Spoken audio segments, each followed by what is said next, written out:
Ya mulane we dioneke Bagor brand. Pas go kucing kan winter telu lho pas go kucing. Sapa? Kuwi go kucing telu ya ngomong dereng mangan. Lah aku nek mangan 5 lho, nek 3 iki berarti urung kanggo makan. Ya mulane pas go kucing 5. Wong nang kono. Bulane dalange ya doyan. Doyan dengkulmu mlocot. Ameng lambene Sukimen kok tak percaya.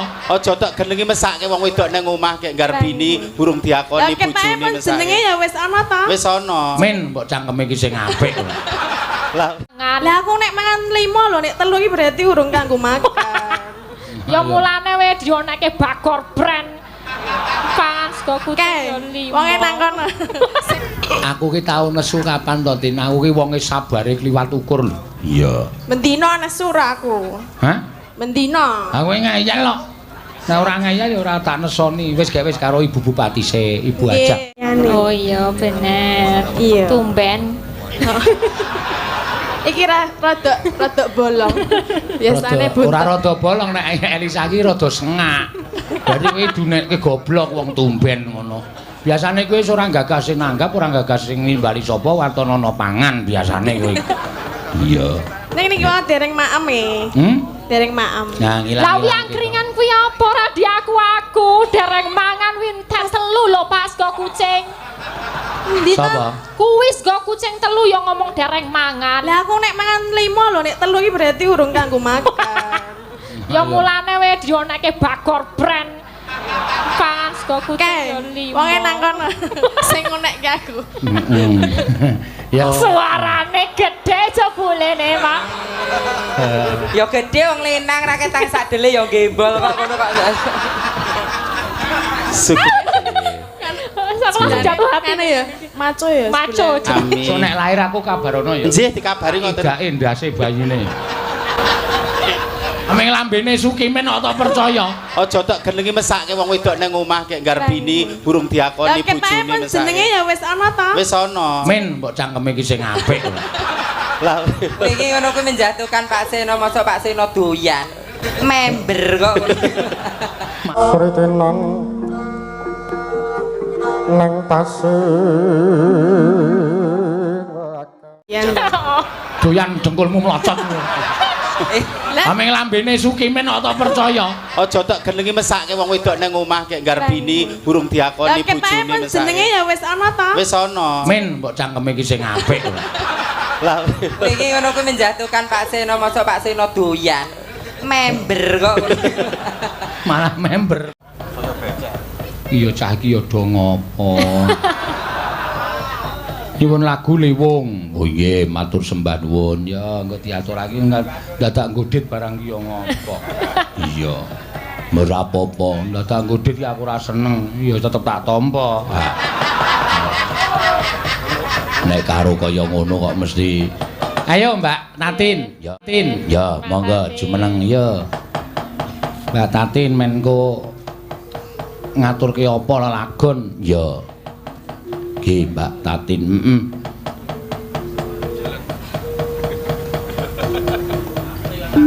Nah. Ya wis jumeneng iki, Mak. Iya, iki soalé sinden sing gawat kliwat. Ya.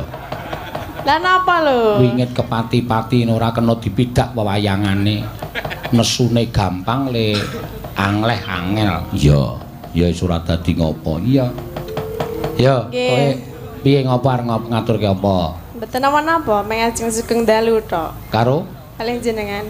Lho kok karo aku ngopo? Aku ora butuh tok sugeng dalu. Lah kula melu jenengan lho. Lah kan dipresani pun aku nek tekan kene ora ditimbali karo Bu Bupati ora bakal tekan kene. Lah nggih ning Ayo sugeng dalu karo Bu Bupati. nggih urut sik. Urut sik ya dhuwure derajate dhuwur kono karo aku. Sing bayar aku ki mangke nek jenengan ra di nomor 1 ki ya nesu. Lah piye to kok ngewohke iki?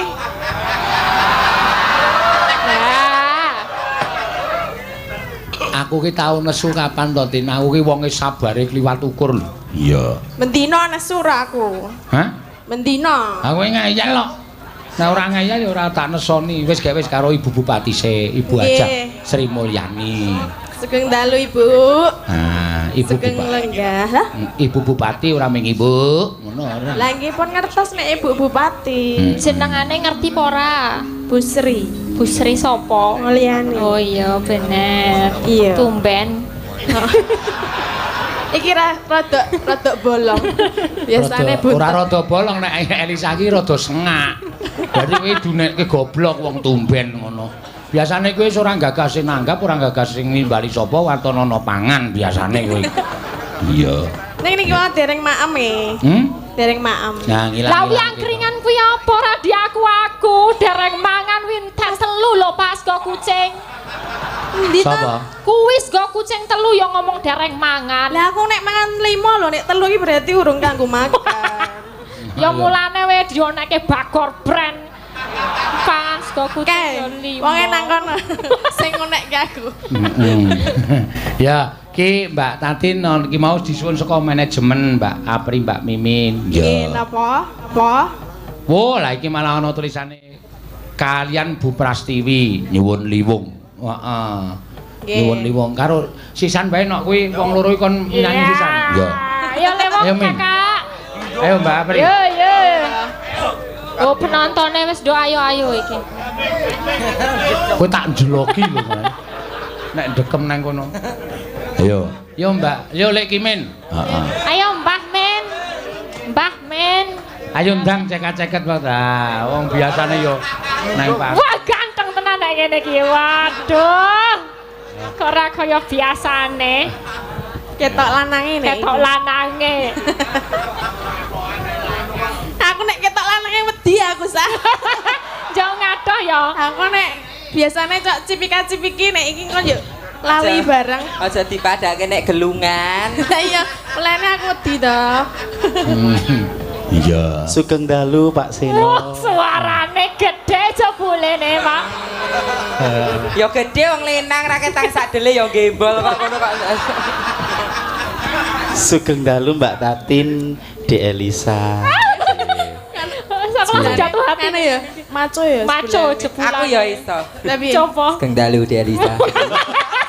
rawangun. nek kowe mangan tetep ketok wedok ya. Matur Pak Seno nyuwun pangapunten boten ngrahapi kanthi saya panjenengan menika Mimin boten saged melampah nggih. lho. Mergo kehamilannya niki sampun menginjak 6 bulan dados boten saged men awet kandungane mergi nglairaken putra panjenengan meneng omah ndak kudanan. Niki sing mangkat Masne Mimin niki Sukimin sing melampah Pak. Oh, Mimin teng omah. Mimin ten omah. Hamil 6 bulan. Nggih. Kalih kula niku. Nggih. Tulung mang pacul sirahe Mimin. Men modar ngisin-isin ke. Kersanipun wonten generasi penerus ngoten lho dalang Klaten menika. Terus saking Yojo ngoten. Men ana anu persilangan ngono. Nggih. Turas Klaten karo Turas Yojo ngono. Nggih ngaten. Oh ya wis muga-muga lahir kanthi slamet. Amin. So nek lahir aku kabarono ya. Nggih dikabari ngoten. Idake ndase bayine. Bulane dalange ya doyan. Doyan dengkulmu mlocot. Ameng lambene Sukimin kok tak percaya. Aja tak genengi mesake wong wedok nang omah kek Garbini burung diakoni Lah ketae bojone pun jenenge mesake. ya wis ana to. Wis ana. Men mbok cangkeme iki sing apik. Lah Iki ngono kuwi menjatuhkan Pak Seno, mosok Pak Seno doyan. Member kok. Malah member. sugeng rawuh wonten Kitha Klaten bersinar nggih. Kitha 1000 candi, Kitha 1000 umbul, Kota 1000 dalan. Nah. Dan bentar lagi Lumbung mau pangan. dibikin bunga itu loh, sejuta bunga. Sejuta bunga. Oh, sama Ibu. nggih. Lah kuwi bang-bang kene ning kono. Bang kene. Nah. Nggih. Ayo anu liwung. Ya, diaturake. Pangapunten Ibu Bupati menika putra-putrane nyusul. Bangane tetek ya, Le. Ya ora pri. Kowe iki nek ngendika kaya ngono ki malah ngundur ngetok-ngetokke sampean ki aja sok ngendi. Wong ora tahu. Justru Anda itu mengangkat derajat kaum minoritas. Iya. Lho tenan Mbak Apri, Mbak Mimin ki mengangkat derajat kaum minoritas. Sampeyan iso berbudaya, berkesenian kaya ngoten niku luar biasa. Nek perlu kanca-kancane dijak berkesenian, berbudaya. Dintas saka pinggir dalan. Oh, Pak Seno matur nuwun. Pimpin Pak Seno matur nuwun. Arep kegawa nek. Arep kegawa. Arep aleman. Arep kegowo. Kumat. Lah ayo instingnya mengatakan. Nggih, monggo dipun aturaken liwung. Ya. Matur suwun, Mbak. Mbak Apri matur nuwun nggih, wau di wah sampeyan niku nek karo sedulur jan. Iya. Nggih mumpung ten Klaten nek ngoten.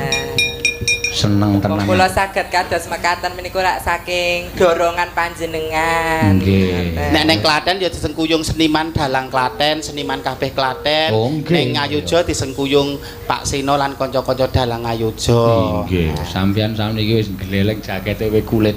Iya. Kulit melinju. Ayo.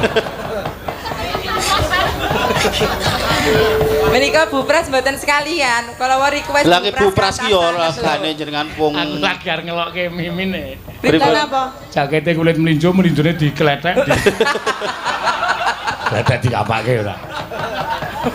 Yo, monggo. Oh ya, Mbak Prastiwi. Monggo Bu Pras nggih. Men maju Mbak Yuku iki sing. Wong wau pun rasan, peh aku ki sinden tuwa arang-arang dideke ngoten niku. Ampun sok ngoten niku Pak Mas. Monggo Bu, monggo. Monggo. Kula nggih sok ngedeke niku. Oh. Aku pokoke ora arep omong nek karo wong siji iki. Saiki lambene wis ra ndek kampas rem. Nek muni omong celekap-celekap mbuh ngarepe iki ana sapa ora dong wis pokoke. Maksude ngedeke Mbak Mimi. Oh iya. Kula hasrat ya mbasan. Bagus ya. Mbok nggih men wonten lho. Apa rumasamu kowe nek ketemu ning Yogyakarta rak nyandang Jawa terus. Saiki deloken lho. Bagus tenan. Mas Sukimen asline kaya ngono kuwi luar biasa, kaya artis tenan. Ngampil astanipun Bu. Nah. Waduh aku. Deg-degan to Bu. Nggih. Oh. Bales no Bu, tangane bales no. Bales no. Tua kasih fungsi ya. Bu. Wah, wis parah tenan. Yo, ayo diaturake. Mangga. Iki ndak kekompletan. Sa kowe nganu mundur Oh, nggih, siap. Kowe leren ben sa. Loro wis. Lho kowe ngapa kok mundur dhuwur? Mundur dhuwur. Jare kon mundur. Orisa kok. Oh. Elisa. Elisa. Heeh. Iya. Kleru. Iya. Ya. Penyantet nginggil mboten apa kersane ketinggal saking wingking. Oh nggih. Ngece, Mas. Jenenge ngarep mulek ke aku kerdil to. Kuwi ndek paguyuban ya ora. Menapa? PSSS iki ya kuwi. Napa niku, Pak? Paguyuban sinden 150 cm. Monggo, yo dados ya. Wah. Ha iki kompak kok wong papat iki nak. Iya. Kowe iki lanang kok ya megol iki piye to? Jare lanang. Terinfluence mereka berdua lho. Dadi serasa kaya aku ndek bokong. Bapakmu mbak Peme ale. Kok ora garing telung dina gereja.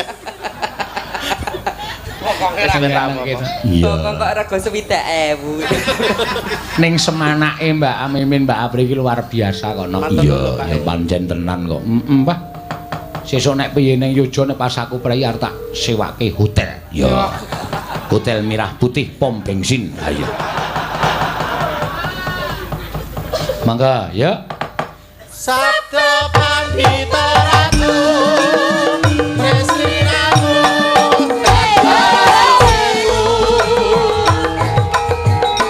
Mugi Gusti lelane Tresnaku parani hormati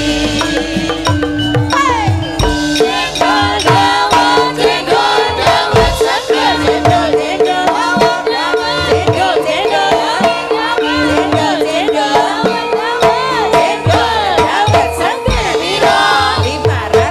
Terus ya pakai ketan.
Bu Prastiwi ketoke karo aku ingin kenal rilasane. Ket mau rono terus lho arae. Kono Seneng ger aku. PHP tok Bu Prastiwi iki senengane nggodha. Ditenani ra gelem. Gelem bae aku. Tanda Bu Prastiwi nekat Gelem aku. Oh, cah gelemane diganti. Iya, mangga, ya ditelaske mangga, Mbak. Sabda panditanu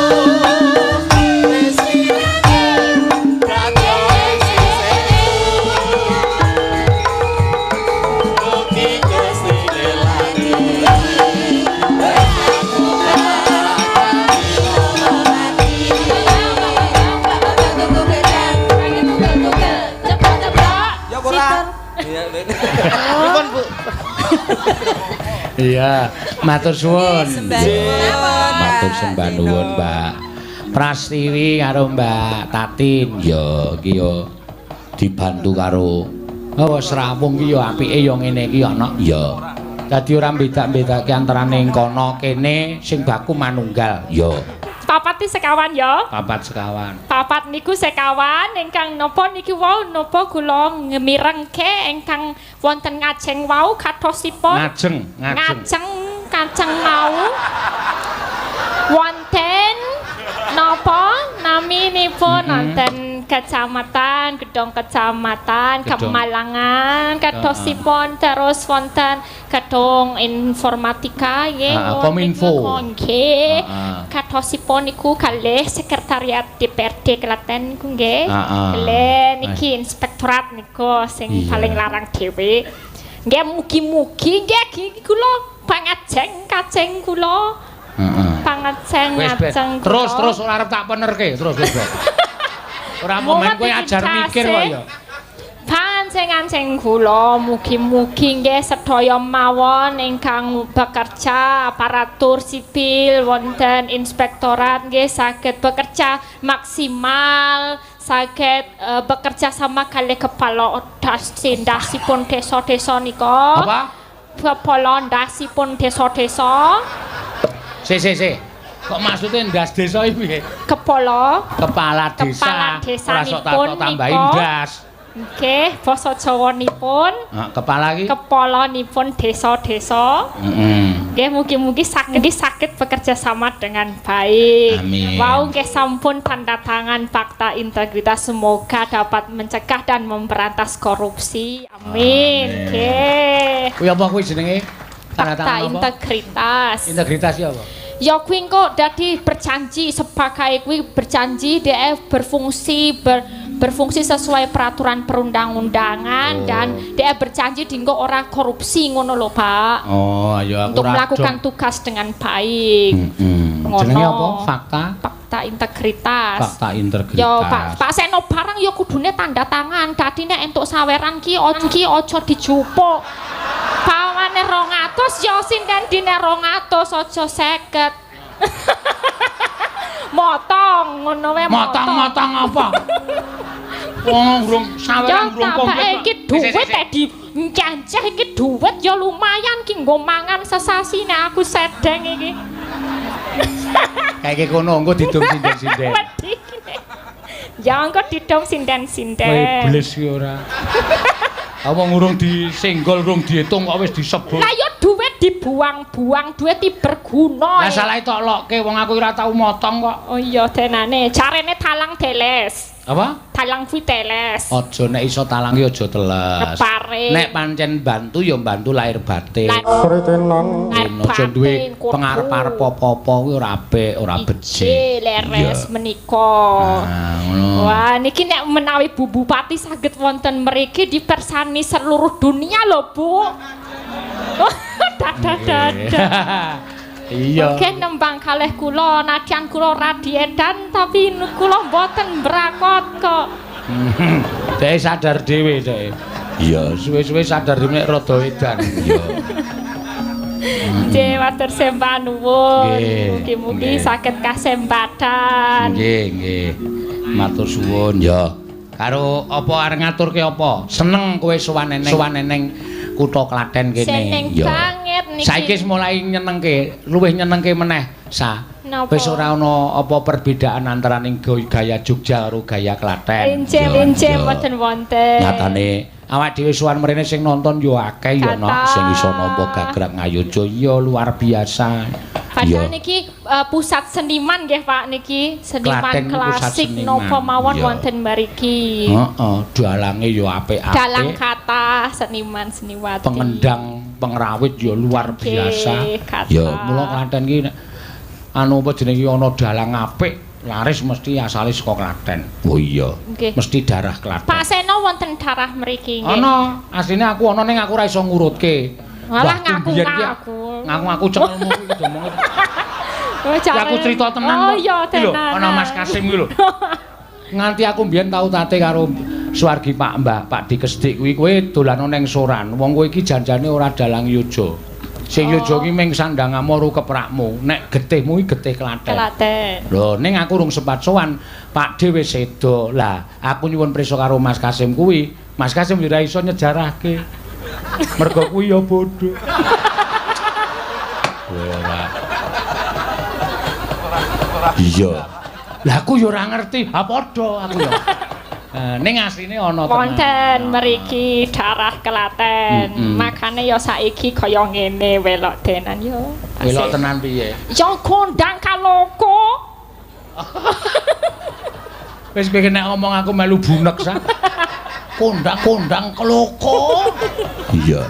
Lah dhek ya pinter basa Jawa. Biyen ki S1-ne sing diangkah ki jurusan pedalangan. Lah mula terus sowan ning nggon aku utawa rawuh ning nggon aku takon karo aku, "Pak, saya itu seneng wayang. Saya ngambil S1 isi Yogyakarta jurusan pedalangan." Lah kowe arep ngopo? Wis, arep mayang. Arep mayang cetha kalah karo sing wong lanang-lanang kuwi. Wong saiki wayang ki kudu ngerti apa jenenge suarane iku kudu pas karo wayange. Nek wedok ki ya pancen ana sak ngertiku dalang wedok ki sing kaloka ki Suwargi Bu Harni Sabdowati saka Sragen. Iya, kuwi mergo suarane gedhe. Gedhe ya. Bu Harni ki seneng udut. Mula kowe udut to. Aku ya ngono. Nek udut iso gedhe apa? Iso. Udute iso gedhe. Anu apa? Suarane iso gedhe. Iya. Oh iya, ngono sing marai. Berarti nek Pak Seno udut langsung gedhe. Lah ora. Maksude nek wong lanang wis ora usah dadak udut, ora usah udut ra apa-apa. Iya, ngono ya Mai ya. Terus gagal dhek ora gagal ning lulus ning ya mbuh le ujian piye. Lah kok S2-ne njukuk psikologi. Oh.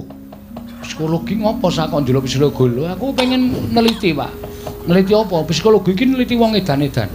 Ha sing arep tak teliti dalang-dalang kuwi. Lah kok dalang tak anggap edan, omong dhewe, diwangsuli dhewe, nangis dhewe, ngguyu dhewe. Seprene iki dhek dalam rangka neliti aku no. Oh. Nah, iya, ki objekku sing paling edan berarti Pak Seno merkane.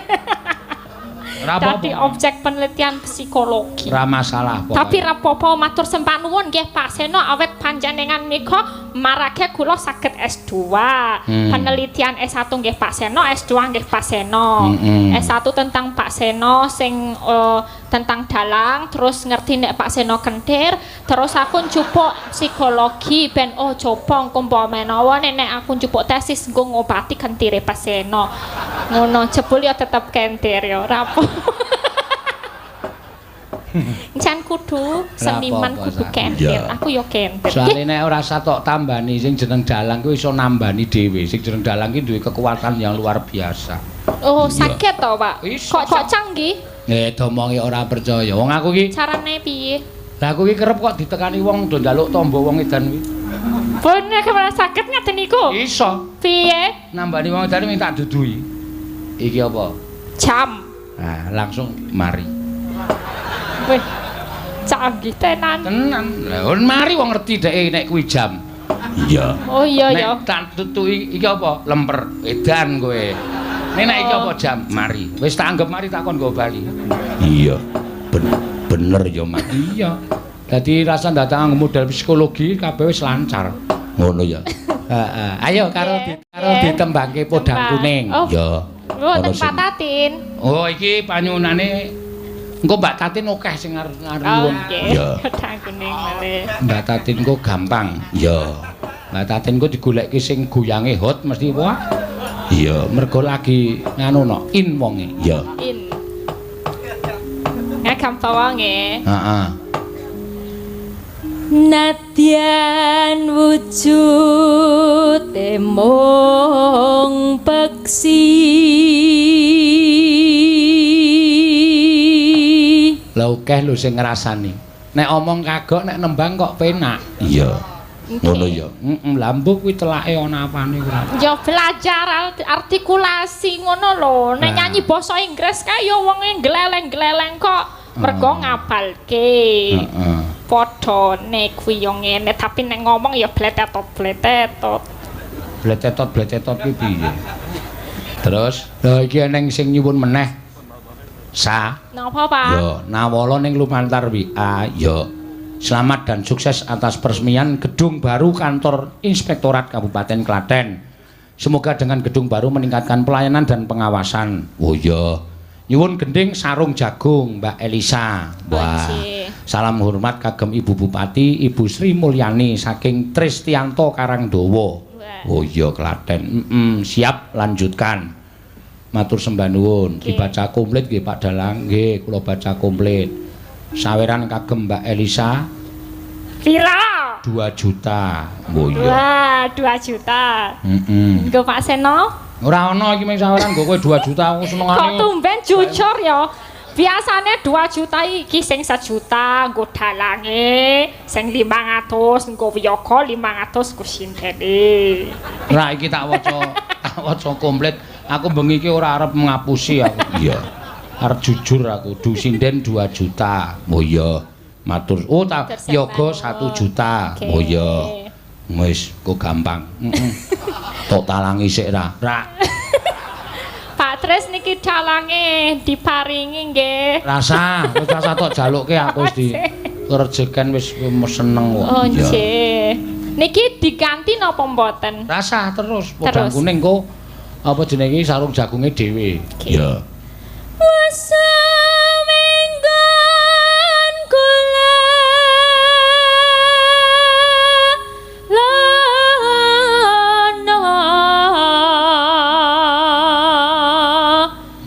Goleki si podang jenar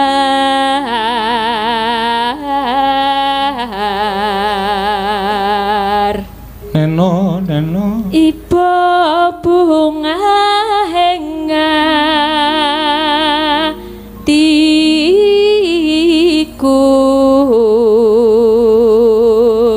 neno nyanding bisa dadi tombo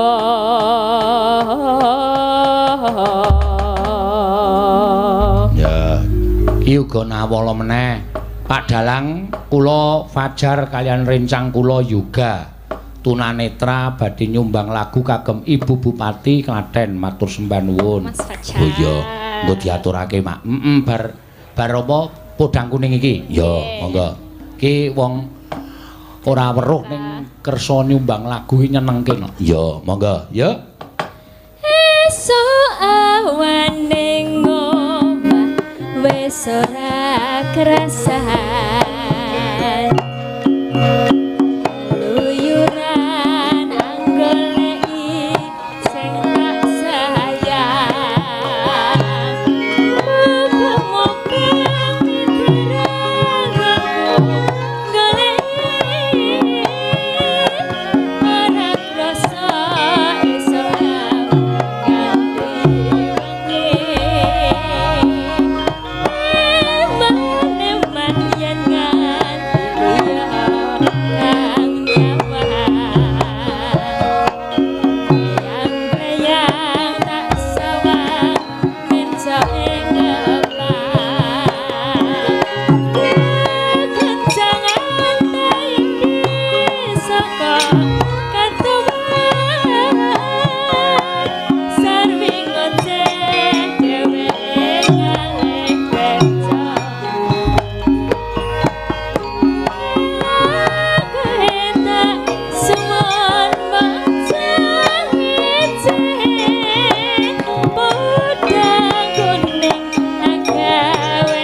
anu podang kuning. Ya.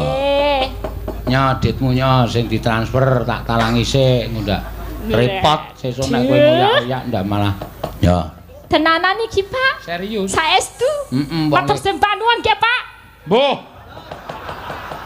Mbaya sing alus. Care 2 juta, Pak. 2 juta ki tembunge ndi? 1, 2, 3, 4, 5, 6, 7, 8, 9, 10. Kurang kalih dosa kudune ne.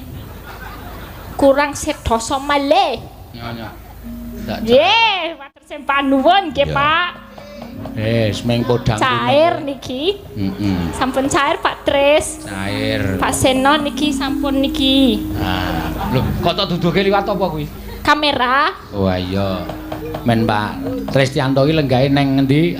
Jakarta. Ya, asline Karangdawa. Oh iya. Demben nimbali awake dhewe iya. Ayo Mas Fajar karo Mas juga sing tunanetra kuwi diaturi tindak panggung. Niki sampun saged mriki, Pak. Mangga. Yo. Kula aturi. Ndi piyayine? Mriki niki sing setunggal ngangge Gotsumoto.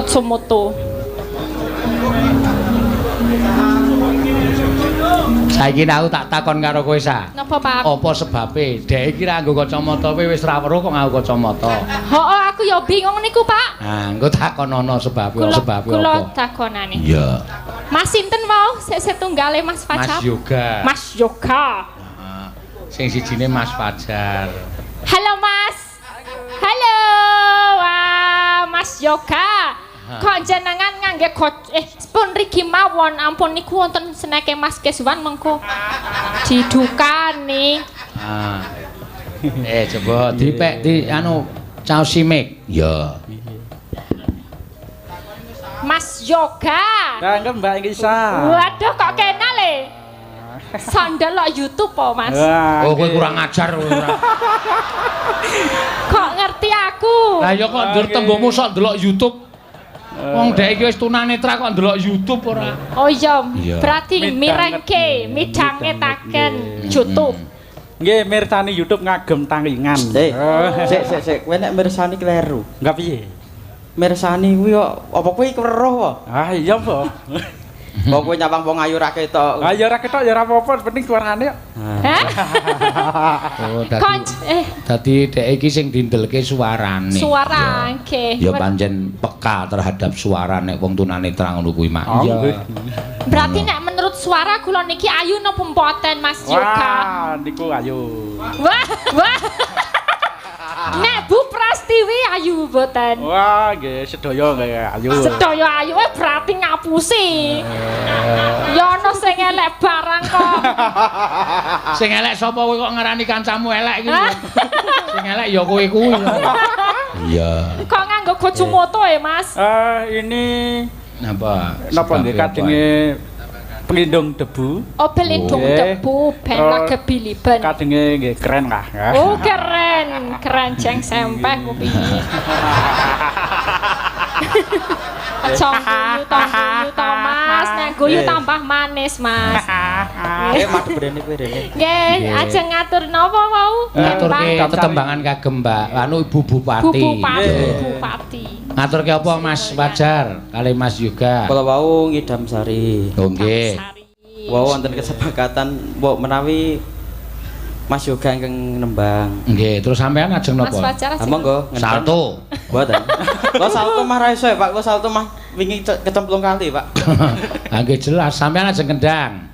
Nggih. Oh iya, wah apik iki monggo. Nyuwun ngapunten mengke ingkang bawa nggih Mbak Elisa. Dipun bantu Mbak Elisa. Iya, tak bantu Mas lewat sini agak lewat belakang aja. Jangan lewat tempat Mas Keswan. Kowe maju sithik lho kowe. Nah, ini lewat sini. Terus oh ya ini mic-nya di. Nah, ayo sing weruh-weruh pindah. Sing weruh pindah. Kowe kurang ajar. Karo dulure tuwa kok. Mas Kasim ki sing rumangsa weruh pindah ora. Enggak ada niku. Nggih. Iya. Alon-alon mangga. Wah iki pancen tenan. Tekan Yojawe nusul aku Mas Fajar kuwi. Oh iya to. Iya. Anggremu cedhak Prambanan mesti rawuh. Iya. Iki mau bengi ya rawuh terus ngerti bengi iki nang alun-alun Klaten mangkat no. Iya. Neng Yojokono ki rombongan tunanetra ki penontonku kok to. Wo. Boyo. Kowe kandhani ngeyel. Tahu aku ki mesake to ana wong 10 kae ki bali wayangan ki do irit-iritan cekel-cekelan pundak kae. Nganti tak ndeki bareng kula napa mboten Pak? Mboten matur nuwun. Blung lah. Lagi muni matur nuwun sing entuk got. Iya. Ayo, saderengipun nembang kula badhe ngaturaken sangam kagem Pak Seno Nugroho. Nggih. Niki saking rencang kula ingkang streaming wonten ing Kota Mangang. Cocot pundi? Kutha Malang. Nggih. Asmanipun Mas Doni Wahyudi. Oh, nggih Doni Wahyudi nggih. Monggo Mas. Dibawani Nyidam Sari. Yo. Neno neno. Neno neno. Duh wong bagus. Elisa yo ora tanggap kok. Bebut jeneng ati. Kula mboten ngertos menawi kula sing ken bawa Mas. Wong mbok diketik sithik ngono lho dingeneke Pak ngono. Sembrono nggo dolanan wong ra weruh. Mesakake ora.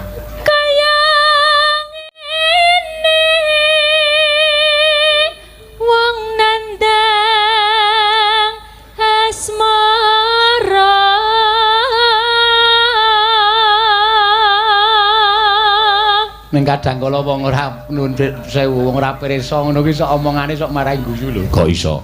Ngono aku ana jenenge Jafar. Oh kuwi ya ora weruh. Ora weruh. Tak jak dolan ning omahku tak suguh kopi ki bareng-bareng nyruputi. Wah, Pak Sito jan mak biar. Aku terus sing biar ki apane? Ya mak biar. Jenengan nggih ngaten Mas, mak biar. Waden. Apa tak awakku dewe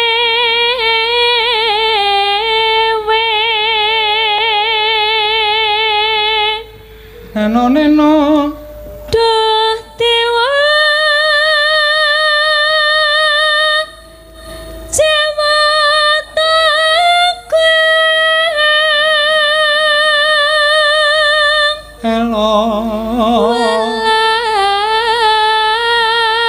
Somring wak mambi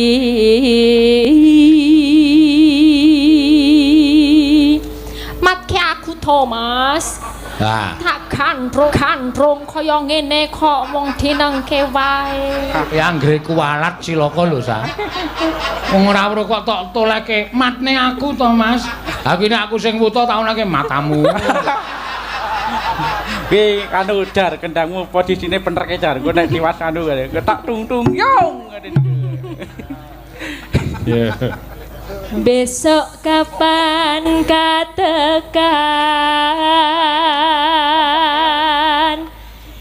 jejer lan wong bagus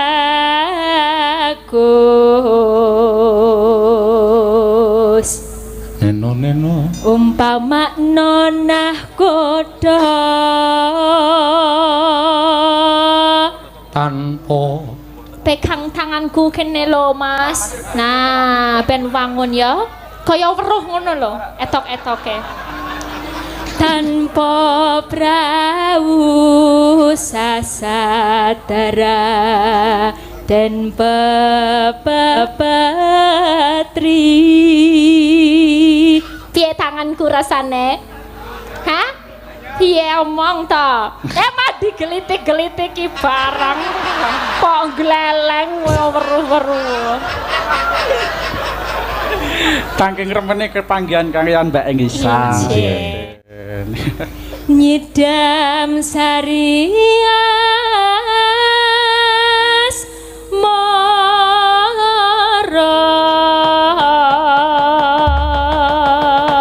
Ya, mangga Mas Yoga. Yo, Mas Yoga.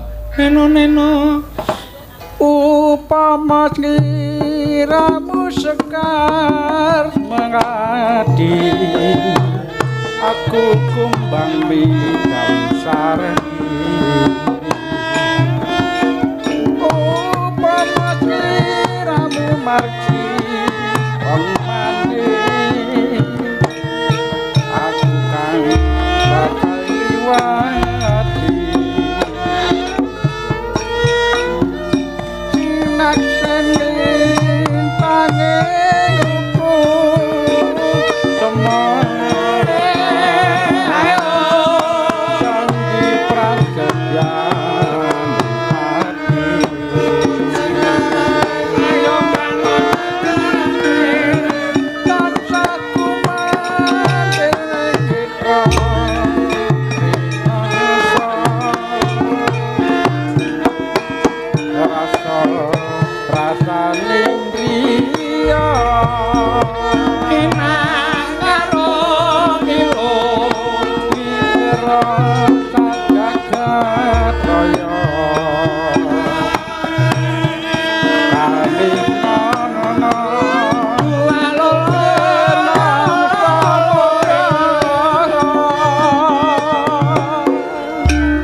Balani Mas piye mau biyene? Ngono piye Mas? Loh. Elisa dosa lho sampe. Kok dosa to, Pak? Nggo dolanan wong ngono iki. Wong rawuh kok konon.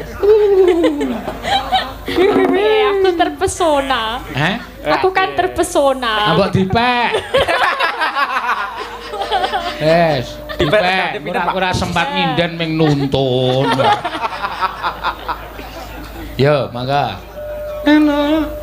Nang ikane koe ganggu atiku ayo sampeyan sira wong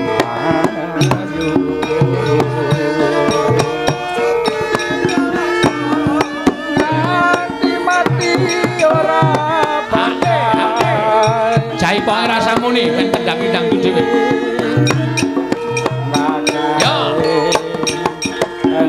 Angin aku sing kurang tutup.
wong loro wae yo. Rasa.